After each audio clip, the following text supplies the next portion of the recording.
कल आपसे मैंने बताया था ध्यान के वक्त कि आप इस तरह से हाथ करके मेरी ओर बैठे और आपके अंदर चैतन्य धीरे धीरे बहता हुआ आपकी कुंडलिनी को जागरूक कर देगा। ये सारी प्रक्रिया ऐसी लगती है जैसे कोई बच्चों का खेल है, और आप लोगों ने इन लोगों को देखा भी होगा जो यहाँ पर सहयोगी लोग थे कि वो अपने हाथ को घुमा घुमा करके और आपको कुछ चैतन्य दे रहे थे और कुछ कार्य कर रहे थे। मामूली तौर से ये चीज अगर देखी जाए तो एक बच्चों का खेल लगता है। जिस वक्त मोहम्मद साहब ने लोगों को नमाज पढ़ने के लिए बताया था तो लोग उनका मजाक करते थे, और जिस वक्त अनादिकाल में ही होम हवन आदि हमारे देश में शुरू किए गए थे, तब भी ऐसे लोग थे जो सोचते थे ये क्या महामूर्खता है, ये क्यों कर रहे। और जब वो बातें रूढ़िगत हो जाती हैं तब उसको आदमी बहुत आराम से, मेरा पंखा माजा करेगा, हवा नहीं वाला वारा नहीं है, जब ये चीजें रूढ़िगत हो जाती हैं तब मनुष्य इसको इस तरह से मान लेता है मानो ऐसे कि ये आपके जीवन का एक अंग है। जैसे नमस्कार करना, हम लोग हिंदुस्तानी आदमी किसी को देखते ही साथ नमस्कार कर लेते हैं, उसके बारे में ये पूछा नहीं करते कि इस तरह से दो हाथ जोड़ के हमने क्यों नमस्कार किया, और पूजा के समय हम इस तरह के आरती क्यों करते हैं और अपना हाथ इस तरह से क्यों घुमाते हैं, हाथ में हम दीप लेकर के क्यों आरती करते हैं, ये प्रश्न हम नहीं पूछते। जैसा भी जो बताता है वैसे वैसे हम आरती करने लग जाते हैं, क्योंकि ये चीज़ सब रूढ़िगत हो जाने की वजह से हमारे लिए बहुत ही सरल और सहज, हमारे अंदर हमारे व्यक्तित्व में बहुत ही आसानी से आ जाती है। लेकिन हर पूजा के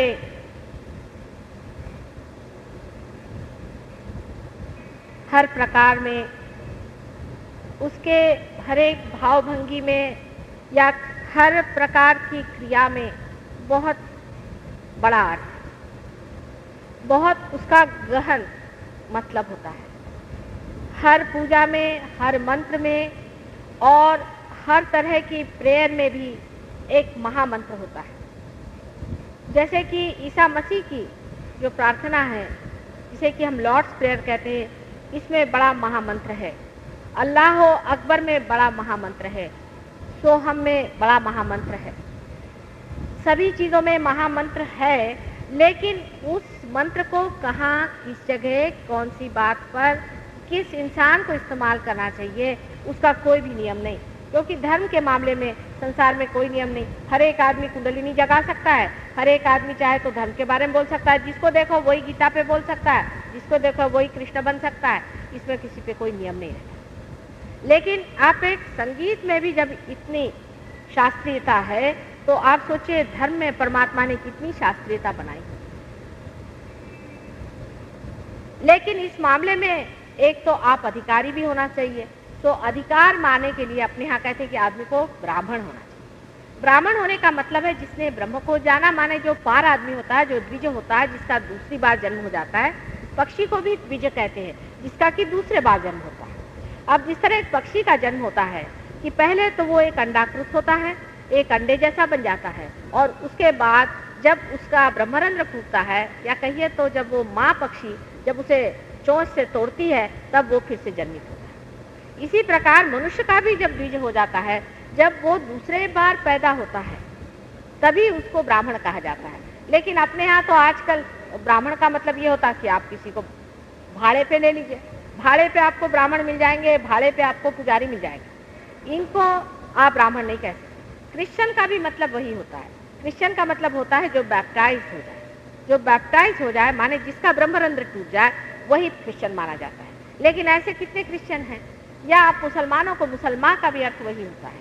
आप कोई भी जाति में, पारसी लोग जो हैं उनका भी यही, ज़ोरास्टर को आप पढ़ें तो उसमें भी द्विज बनने की ही बात है कि आपको परमात्मा को जानना चाहिए और आपका फिर से जन्म होना चाहिए। लेकिन जब तक वो नहीं होता है तब तक आपके अंदर ये शक्ति नहीं आई है, या आप वो नहीं हुए हैं आप अधिकारी नहीं हैं कि आप धर्म के मामले में चलें। आप अपने आप से धर्म के मामले में नहीं चल सकते। बहुत से लोगों ने कल मुझे बताया कि माता जी हमने किताब पढ़ के और योग साधना की। सो बात ठीक नहीं। आप किताब पढ़ करके साधा एक पंखा नहीं ठीक कर सकते, तो आप क्या मनुष्य की जीवंत चीज कैसे कर सकते हैं? आपके अंदर उसका अधिकार होना नितांत आवश्यक है। अगर आपके अंदर उसका जागना नहीं हुआ है तो आप कह नहीं सकते कि हम दूसरों को जगा सकते। जो खुद ही सुप्तावस्था में है वो दूसरों को क्या जगाएंगे? जो खुद ही अंधे हैं वो दूसरों को क्या लीड करेंगे?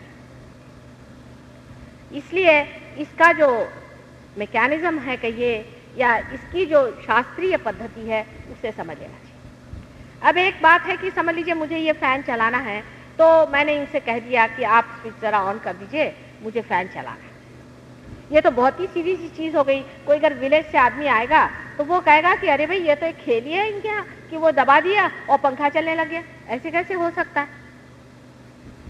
लेकिन ये जो छोटी सी चीज है जिसको हम खेल कह सकते हैं, इसके पीछे में कोई ना कोई बड़ी भारी मैकेनिज्म, कोई ना कोई इंजीनियरिंग तो जरूर है ही। उसके अलावा इसके पीछे में एक बड़ी भारी शक्ति है। पूरा पावर हाउस चल रहा है। उस पावर हाउस को बनाने के लिए युग लग गए और उसकी तैयारी करने में युग लग गए। उसको पहले कंसेप्ट में लाने के लिए कि बिजली क्या चीज है उसमें युग लग गए। तब कहीं जाकर के एक छोटा सा ये पंखा तैयार हुआ है। उसी प्रकार मनुष्य के लिए, मनुष्य को यह सोचना है कि अगर वो इससे भी ऊंची दशा में पहुंच रहा है तो उसके पीछे कोई ना कोई बड़ी भारी इंजीनियरिंग है, और वो इंजीनियरिंग लिविंग है। वो सोचती है, समझती है और आपको प्यार भी करती है। हम ऐसी कोई शक्ति की कल्पना नहीं कर सकते कि जो शक्ति सोचती है, समझती है और प्यार करती है। ले हम प्यार करते हैं, आखिर हम प्यार कहाँ से करते हैं? अगर इस समुद्र में पानी नहीं होगा तो बादलों में कहाँ से आएगा और बरसात में कैसे आएगा? अगर इसका स्रोत नहीं होता तो हम कहाँ से प्यार करते हैं? इसकी कहीं ना कहीं शक्ति तो होनी ही चाहिए जो प्यार करती है। वो जो शक्ति है वो हमारे अंदर अत्यंत सूक्ष्म रूप से स्थित है और हमारे अंदर बसी हुई है। वो किस तरह से बसी हुई है, उसका मैकेनिज्म क्या है, ये मैं आपसे आज बताने वाली हूँ। हालांकि ये विषय जो है आज तक लोग बड़ा गोपनीय कहते थे और कहते थे ये सबको बताने का नहीं, ये थोड़े ही लोगों को बताने का होता है और बहुत ही थोड़े लोगों को लोग पार करते हैं। अभी एक यहाँ पर बहुत बड़े संत हैं महाराष्ट्र में, वो हमारे बारे में जानते हैं और उन्होंने कुछ लोगों से बताया कि माता जी ऐसे ऐसे हैं और ऐसे अवतार हैं। तो उनसे मिलने हमारे शिष्य लोग कुछ गए थे, तो उन्होंने कहा कि ये तो हम सब माता जी को मानते हैं, लेकिन ये हमारी समझ में नहीं आता कि आप जैसे सर्वसाधारण लोगों को माता जी 1-2 मिनट में क्यों पार करा दें। हम लोगों ने तो हजारों वर्ष की तपस्या करी। जब हम मेंढक थे तब से हमने तपस्या की, तब कहीं जाकर के हमारे अंदर वाइब्रेशन छूटे, और आप लोगों को माता जी ने क्यों दी? जब मैं उनसे मिली थी तो मुझसे भी उन्होंने यही प्रश्न पूछा कि हम लोग तो वहाँ से जंगलों में भाग आए हैं और आपने इन लोगों को दे दिया और इतना ही नहीं आप इनको संरक्षित रखती हैं, ये सर्वसाधारण समाज में रहे और आनंद में रहे। तो ऐसी क्या बात है इन लोगों की कि इनको आपने क्यों दे दिया? इसका कारण ये है कि आज कलयुग का अंत समय आ गया, कलयुग खत्म हो रहा है। अब सत्युग की शुरुआत हो चुकी और सत्युग की शुरुआत हो चुकी है, तो ऐसे मनुष्यों की जरूरत है जो सत्युग को समझें, जाने और उस पर पनपें और उसका आनंद उठाएं। उस नए आयाम शुरू होने का समय आ गया है, इसलिए कार्य हो रहा है। रही बात ये कि जिन्होंने वर्षों की तपस्या की है, क्या पता वही आज यहाँ पर सर्वसाधारण मनुष्य के रूप में बैठे हैं। नल और दमयंती के आख्यान के बाद एक बार नल को कहीं कल्कि मिल गए थे, तो उन्होंने कल्कि को पकड़ के कहा कि तुमने कली को पकड़ के कहा कि तुमने बहुत ही मेरे साथ अन्याय किया हुआ है और मैं तुम्हारा कुछ न कुछ बदला दूंगा। तो उनका अच्छा, आप मेरा बदला लेना चाहते हैं आप जरूर लीजिए, लेकिन पहले मेरा महात्म्य सुन लीजिए। मैं क्यों संसार में, मेरा कली का महात्म्य क्या है?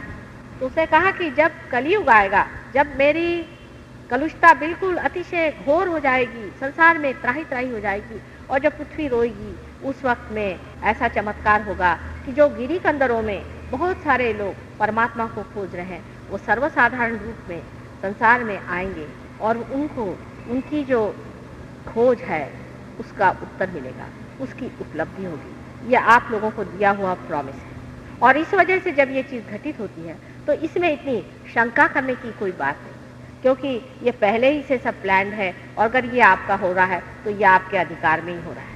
इसके प्रति आपको कोई भी शासन होने की बात नहीं है, उल्टे इसमें पूरी तरह से अपने अधिकार से विराजमान होने की मैं बात कर रही हूँ।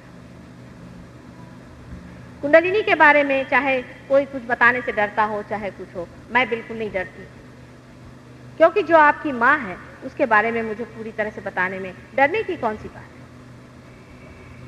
मेरी यही समझ में नहीं आता है कि इसमें डरने की कौन सी बात है, और आप भी स्वयं देख लेंगे कि इसमें डरने की कोई सी बात मेरे तो कुछ भी समझ में नहीं आती है कि मनुष्य का क्या दिमाग खराब है कि उसके माँ के बारे में बताने में उसे इतना उसे गोपनीय क्यों बना के रखा।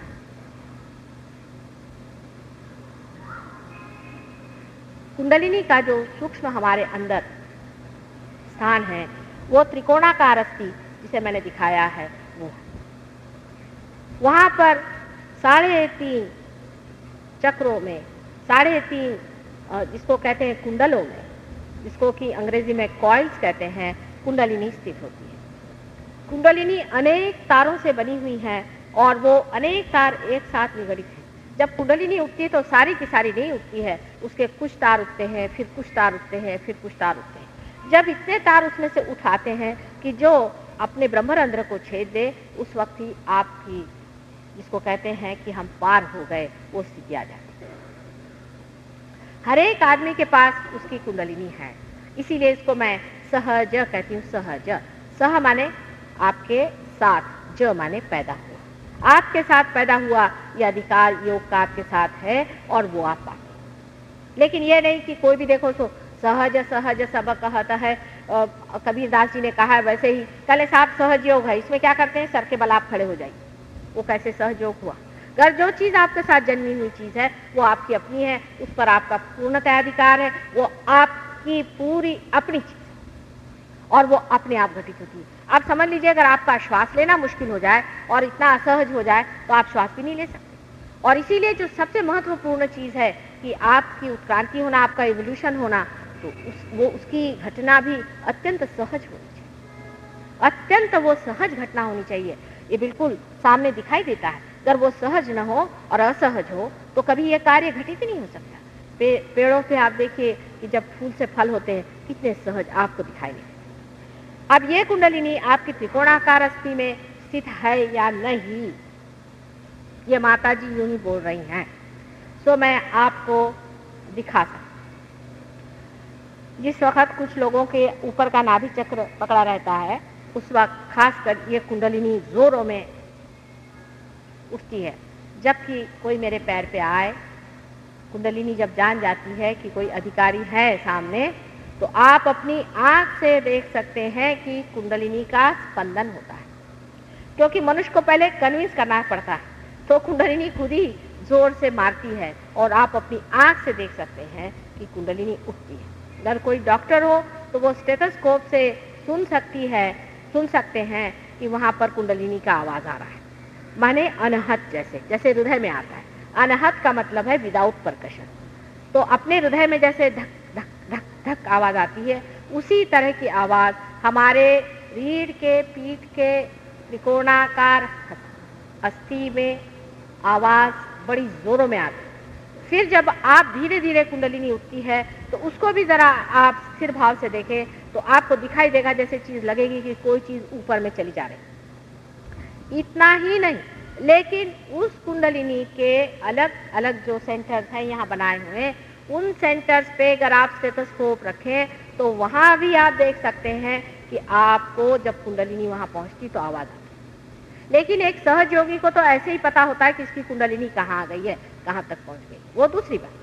आप जब पार नहीं हुए हैं तब भी आप इस त्रिकोणाकार अस्थि में बैठी हुई इस कुंडलिनी को देख सकते हैं। लेकिन तो भी बकरी की 3 टांग, अभी कोई डॉक्टर को बताइए तो वो कहेंगे कि ऐसा नहीं वैसा हो सकता है, ये तो ब्रीदिंग हो सकता है। अब यहाँ आपने कहीं देखा है कि इतनी सी जगह ब्रीथ करती होगी, लेकिन बकरी की 3 टांग, वो अपने कहते कि नहीं साहब हमारी तो बकरी की 3 ही टांग।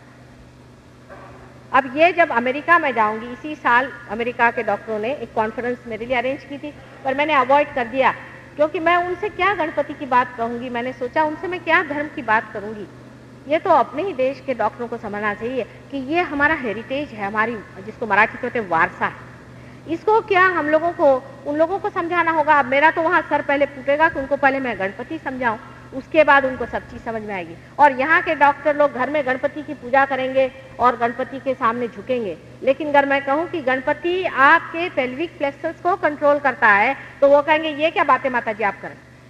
हमारा जो साइंस है वो अंग्रेजी साइंस है, उसको आप कुछ गणपति अनपति मत लगाइए। अंग्रेजी साइंस भी कोई क्या इंग्लैंड में ही पैदा हुआ था। डॉक्टरों की भी जो एटीट्यूड हिंदुस्तान में है वो कभी कभी मेरी समझ में नहीं आती। हालांकि मेडिकल इंस्टीट्यूट में जब मेरी बातचीत हुई तो वहाँ कुछ लोग जरूर इस नतीजे पे पहुंचे, क्योंकि काफ़ी पढ़े लिखे लोग हैं और वो लोग इस नतीजे पे पहुंचे कि माता जी जो बात कह रही उसको सुनना चाहिए और हो सके तो कुछ न कुछ इस मामले में आगे हो सकता है। एक उनके वहाँ से स्टूडेंट भी आ रहे हैं इसकी स्टडी करने के लिए। बहरहाल वो जो भी हो, आप खुद देख सकते हैं कि कुंडलिनी त्रिकोणाकार अस्थि में स्पंदन करती है। ये आपके अंदर मैकेनिज्म में बैठी हुई सबसे इंपॉर्टेंट चीज है, ये त्रिकोणाकार अस्थि में बैठी हुई कुंडलिनी। ये कुंडलिनी, इसे हम गौरी के नाम से जानते हैं। अब हमारे शास्त्र दोनों चीज साथ साथ चलनी चाहिए। इसके लिए आप मुझे क्षमा करें, आप अगर साइंटिस्ट हो तो आपको जानना चाहिए कि आप अगर साइंटिस्ट में हैं तो साइंस भी परमात्मा से ही आया है। ये सृष्टि का कण कण भी उसी का बनाया हुआ है। गौरी जी जिसे हम मानते हैं, ये गौरी जी वही है जो कि शक्ति स्वरूपा है और इस वक्त में वो कुंवारी है और अभी उनकी शादी शिवजी से हुई है और वो नहाने गई हुई हैं। उस समय का जो समय माना हुआ है सिंबॉलिकली हमारे यहाँ, वही समय अभी भी कुंडलिनी का है कि वो वहाँ चुपचाप बैठी हो। ये बड़ा काव्य में समझने के लिए, क्योंकि सारा ही व्यवहार मनुष्य जैसा है। ये कोई ऐसा नहीं कि आपने बटन दबाया और बिजली चल दी, क्योंकि बिजली कुछ सोचती नहीं है, बिजली समझती नहीं है और ये आपको प्यार भी नहीं करती। अगर आप इसके गलत हाथ लगा दे तो आपको जला भी देगी। लेकिन कुंडलिनी जो है ये आपका सारा टेप रिकॉर्डर है। जन्म जन्मांतर का जो भी कुछ है इस कुंडलिनी में टेप होते रहते और आपके हृदय में परमात्मा जो कि साक्षी स्वरूप है उसका प्रतिबिंब आत्मा स्वरूप। परमात्मा और उनकी शक्ति, ऐसी दो चीजें आप समझ लें। जब परमात्मा और शक्ति एक हो जाते हैं तब ब्रह्म स्वरूप होता है, और जब शक्ति परमात्मा से हट जाती है तब परमात्मा और शक्ति दो चीज होता है। शक्ति जो है वो ही सारा कार्य करती है और परमात्मा उसके साक्षी होते हैं, वो उसे देखते हैं। ये सारा जो कुछ भी लीला कार्य है ये उस एक परमात्मा के लिए देखने के लिए है। वही एक स्पेक्टेटर है, वही एक साक्षी है, उन्हीं के शौक के लिए समझ लीजिए ये कार्य होता है। जिस दिन उनको पसंद नहीं आएगा वो इसे बंद कर देंगे और वो अपने हृदय में शिव के रूप में और आत्मस्वरूप अपने हृदय में बैठे हुए हैं और वो एक छोटी सी चिंगारी या ज्योत समझ लें अपने हृदय में।